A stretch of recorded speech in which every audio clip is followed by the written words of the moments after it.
Yan guys ang mga ingredients sa kakaliritang baboy guys. Yan.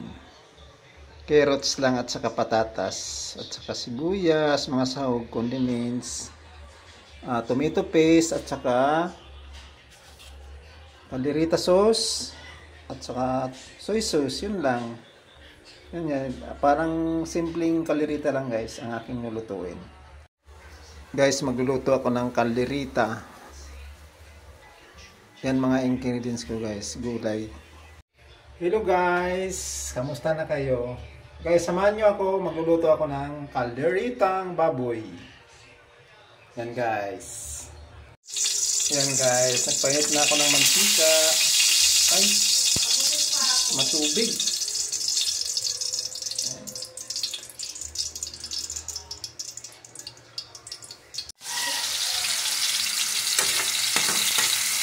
Sibuyas muna.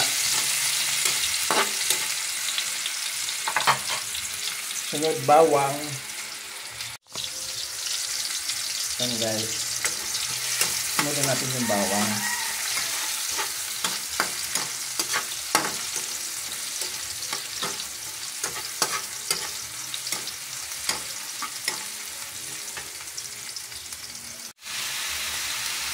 Yan.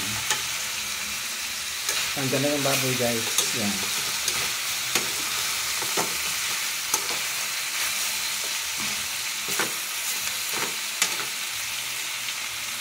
Yan guys. Hinalo na natin yung paminta at saka laurel. Diba? Kulang-kulang na.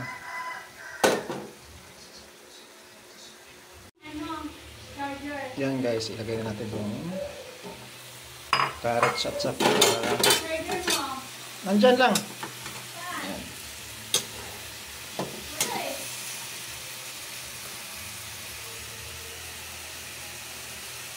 Yan guys, so nandyan na guys, ingredients guys, nilagay ko na. Yan. Pakuluan lang natin ng maayos yan guys para itong luto yung mga ingredients. Yung sauce kailangan. Ayan na guys, so luto na siya guys.